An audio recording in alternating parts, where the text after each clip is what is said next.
Gus, kenapa kita itu jangan berbisnis atau berurusan dengan Habib-Habib Pak Alwi itu kenapa? Jadi begini, Kiai, para muhibbin seharusnya itu sadar. Gus Fuad Pleret adalah mantan Presiden Muhibbin Pak Alwi Indonesia. Saya sendiri punya orang tua angkat Asegaf, Pak Alwi.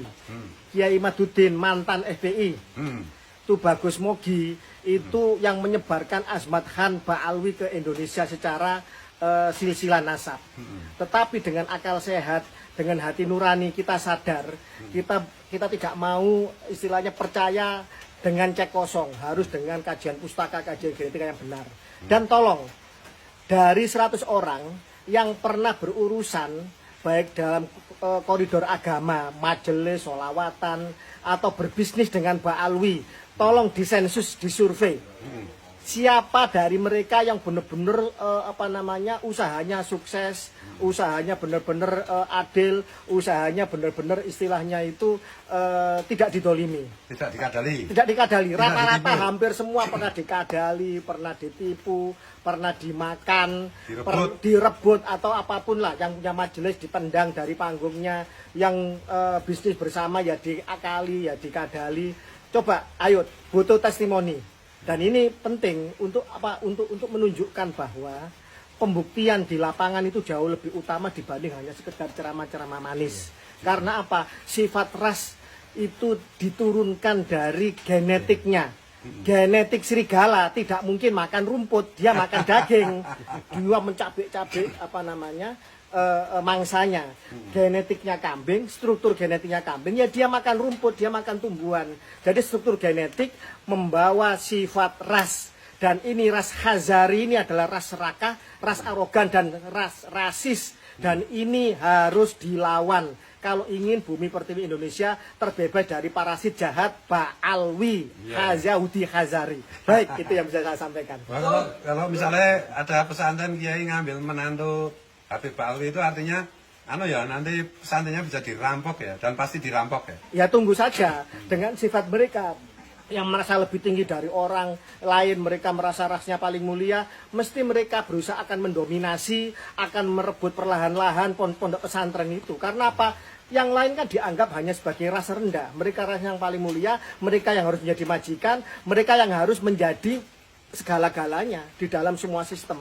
Dan ini terjadi. Jangankan pondok pesantren, makam aja mereka rebut, mereka belokkan. Karena katanya alumni Said Al-Maliki juga direbut, Gus. Lah, itu saya dengar dari beberapa sumber termasuk dari alumni Said Maliki. Itu ada info bahwa ada Pak Alwi, tokoh Pak Alwi yang juga menjadi santrinya Said Al-Maliki.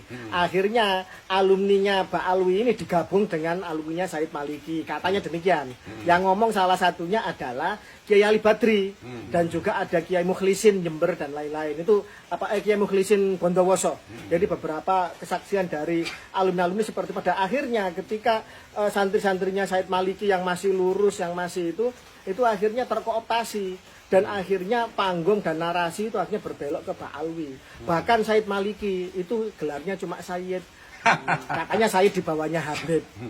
Bahkan salah satu tokoh Robito Alawiyah pernah mengatakan, saksinya Katib Am Suriyah DPP Naat, bahwa katanya Said Maliki juga diragukan nasabnya.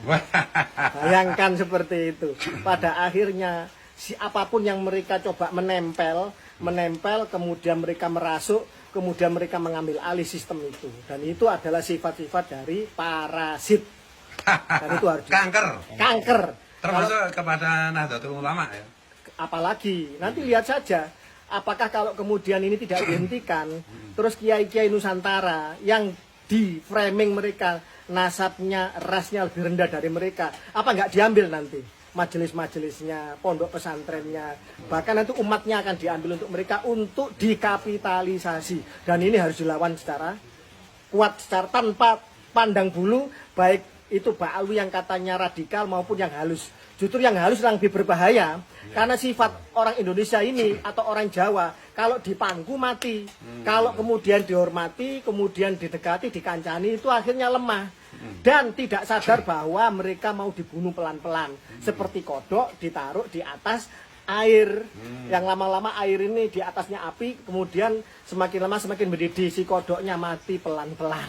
Dan ini berbahaya untuk kebangsaan kita ya Gus, karena mereka memang sebenarnya tidak cocok dengan NKRI, Pancasila dan lain-lain itu ya. Sangat berbahaya. Buktinya apa? Banser, ini ada beberapa anggota Banser.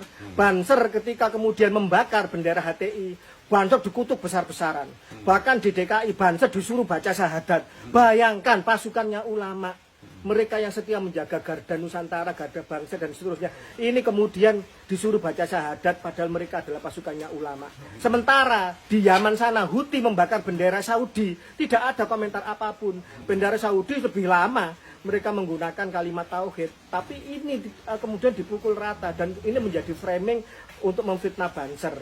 Jadi mereka sebenarnya itu kalau dia dari sejarah gitu, 1928 Sumpah Pemuda mereka tidak ikut, 10 November tidak ikut, revolusi agresi 1, 2 Belanda mereka tidak ikut. G30 SPKI G30 SPKI mereka menjadi ketuanya, NID dan lain-lain. Dan ini sejalan dengan mereka yang menjadi petinggi Partai Komunis Yaman, Partai Sosialis Marxisme Leninisme Yaman hingga saat ini namanya Burahman Asgaf yang jadi sekjennya itu.